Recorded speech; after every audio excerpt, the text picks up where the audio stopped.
Saya Dewangga, dan kenapa ya banyak orang Indonesia tuh masih banyak yang santai-santai gitu.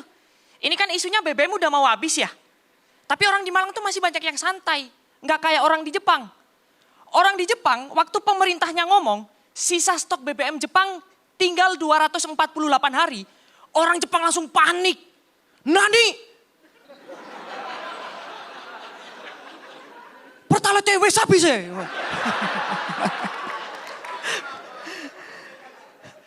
Itu yang panik TKI Jepang.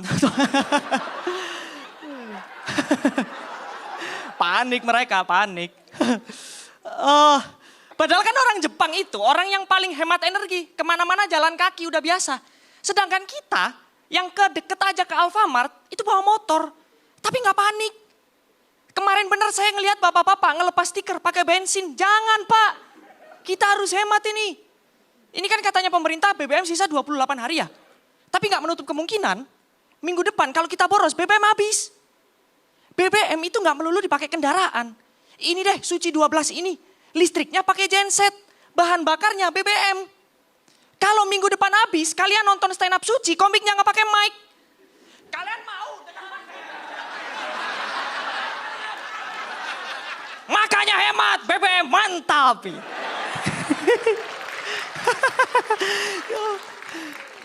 Ya Allah. Tapi memang gitu ya, orang Indonesia tuh santai-santai di dunia nyata. Tapi kalau di medsos, ya Allah. Banyak banget yang gak santai, suka banget ngejudge. Di Suci 12 ini, menurut netizen, saya adalah pembohong. Gara-gara materi saya, bapakku TKI pernah jadi stuntman drakor. Iya, saya mengakuinya, itu bohong. Tapi kan TKI-nya bener, stuntman drakornya cuma punchline. Dan ya udah, ini komedi, nyari lucu bukan nyari bener. Ya udah kan setup lurus, punchline bohong, nggak apa-apa. Kalau setupnya lurus, punchline lurus, ya close mic aku. Saya ngomong bahwa aku TKI di Korea Selatan 7 tahun. Pernah jadi kerja operator alat berat. Nah responnya gini. Gini, jatuhnya informasi doang kan. Itu doang, nice info gitu doang. Kenapa sih? Toh finalis lain juga pakai teknis yang sama. Setup lurus, punchline bohong. Rizky Ambon, naik motor materinya, naik motor. Det masuk lubang jedak, jalan kaki motornya hilang. Kan bohong itu. Kenapa sih netizen cuma saya yang diadili di kompetisi ini? Kenapa netizen Indonesia nggak adil? Hanya di video saya ada komentar. Semenjak tahu Dewangga bohong, gua males nonton Dewangga ketawa. Ya kagak usah ditonton. Kenapa harus ditonton? Makanya nih deh, di show 4 kali ini, terutama untuk netizen, saya buka aja, biar yang diadili di kompetisi ini bukan cuma saya. Ada satu finalis Suci 12 yang memang pembohong. Dan finalis yang pembohong itu adalah yang kalian netizen puji-puji karena katanya mewakili suara rakyat.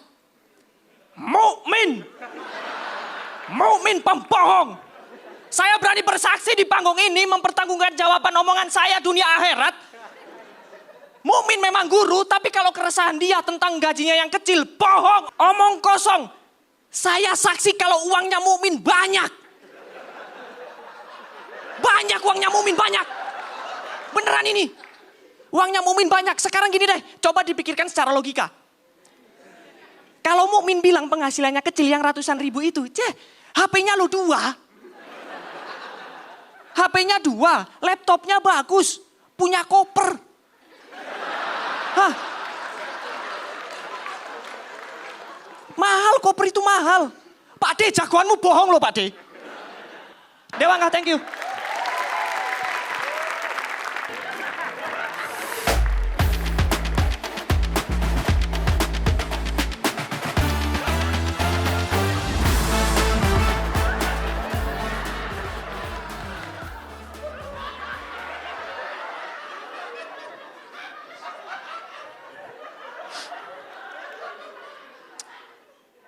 Bismillah, assalamualaikum warahmatullahi wabarakatuh.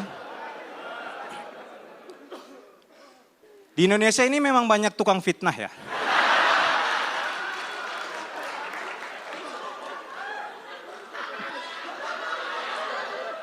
Salah satunya adalah pria mungil tadi. Dewangga nih ya, dia tuh marah sama saya karena dia tuh diserang sama netizen gara-gara dia bohong. Sedangkan saya dielu-elukan. Dia tuh nyerang saya, dia tuduh saya bohong gitu. Dia bilang saya pura-pura miskin lah. Uang saya banyak, harta berlimpah. Lah, amin. Dewangga ini kan kemarin bottom 3 ya. Dia tuh sampai emosi sama juri. Dia sampai fitnah juri. Dia bilang gini, kalian tahu nggak? Pak De Indro sebenarnya Dono.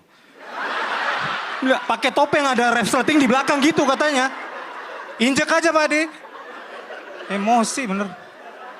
Astagfirullah. Astagfirullah. Dan jujur ya, saya stand up di sini ingin menyampaikan aspirasi para guru. Tapi terkesan kayak dihalang-halangi gitu. Dewangga, aku pikir kita teman. Ternyata kau hanyalah musuh pendidikan Indonesia.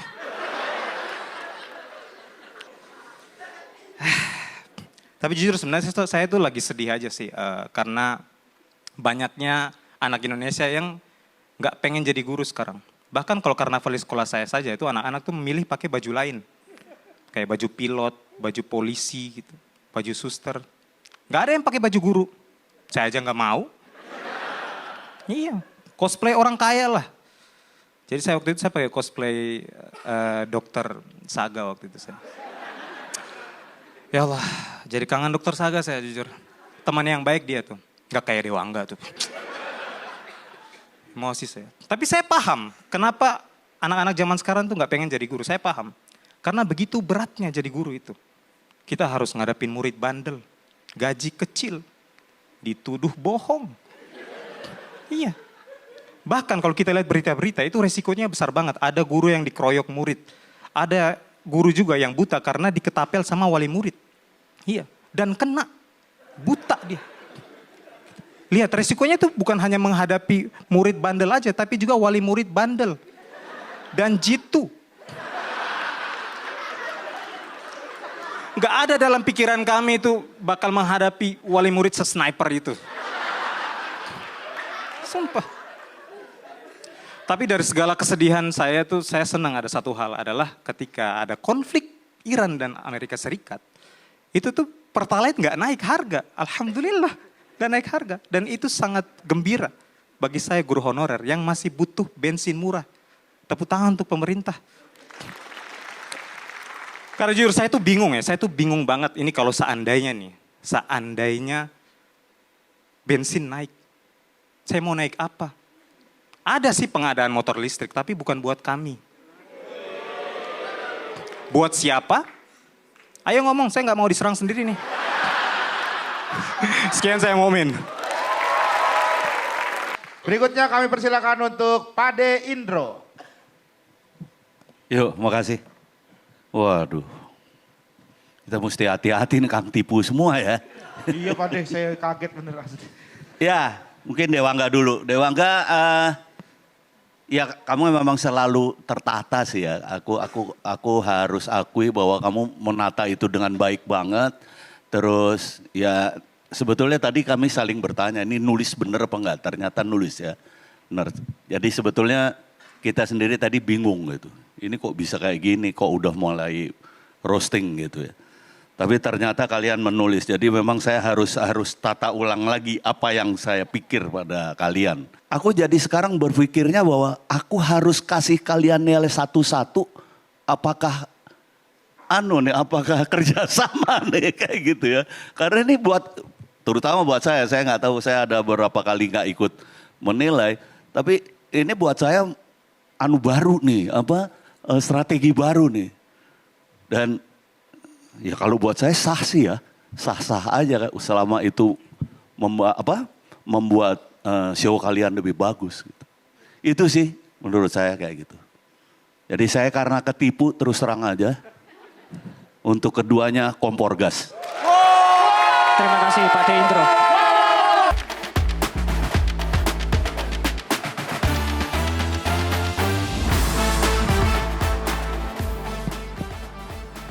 Selamat malam Usmar Ismail.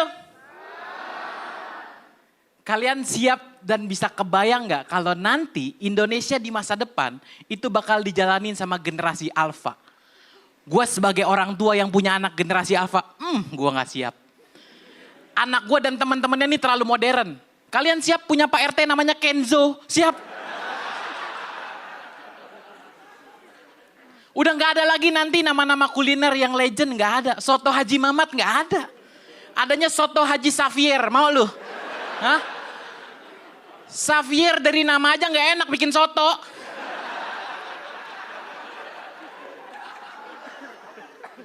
Gua nggak siap, tapi gue percaya sama generasi alfa.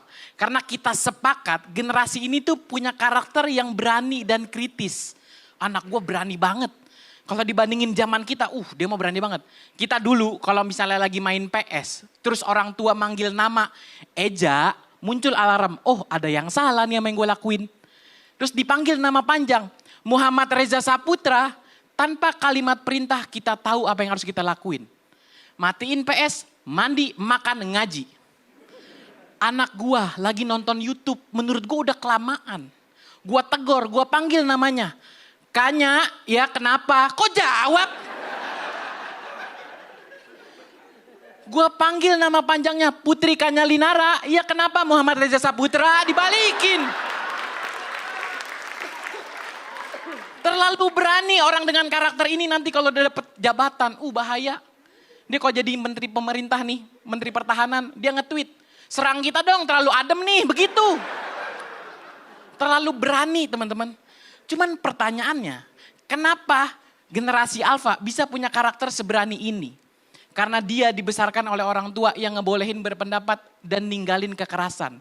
Beda sama generasi kita mah penuh kekerasan. Kita satu tongkrongan punya cerita pernah dipukul bapak, yakin gua. Kita bisa tanya satu-satu, lu pernah dipukul bapak? Pernah, lu? Pernah, lu? Enggak, kita yang pukul. Dan kita nih ngadu nasib tahu di tongkrongan tuh. Kayak, lu dipukul bapak, lu pakai apa? Sakit banget gue dipukul bokap gue pakai gesper. Masih mending gesper, gue pakai Chris John, udah bayar orang.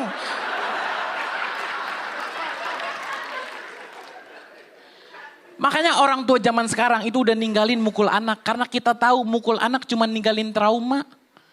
Temen gua yang kecilnya dipukul pakai gesper, pas gede dagang celana model karet. Berarti kan dia trauma sama gesper itu. Dia kalau ngelihat tukang gesper kayak ngeliat monster, bahaya. Anak gua nih berani banget teman-teman untuk berpendapat. Pernah nih kita ke mall, gua ngajak bokap gua. Bokap gua nih udah rentak gitulah. Anak gua protes depan bokap gua gini, kita sekeluarga kalau ke mall ngajak kakek, semua jalan jadi lama. Ya Allah. Gue tegur anak gue, nak kakek jalannya emang lama, tapi kalau nyekek orang kenceng. Iya kek, maafin Kanya kek. Pak udah pak, maafin cucunya pak, gue pisahin. Generasi alfa ini, itu dia lebih ngerti soal privasi tubuh ketimbang generasi-generasi sebelumnya. Karena diedukasi, ada satu lagu edukasi menurut gue bagus banget. Judulnya Ini Privasiku. Ini area privasiku, privasiku, privasiku. Ini area privasiku, jangan kamu sentuh, jangan kamu pegang, jangan kamu lihat. Bagus gak lagunya? Bagus, tujuannya bagus. Tapi yang orang gak tahu, anak-anak dikasih lagu enak, diulang mulu. Gak tahu waktu, gak tahu tempat. Anak gue nyanyi lagu ini depan SPG rokok. Ini area privasiku, privasiku, privasiku. SPG rokok begini, ya ampun bang. Anaknya sekolah di mana sih?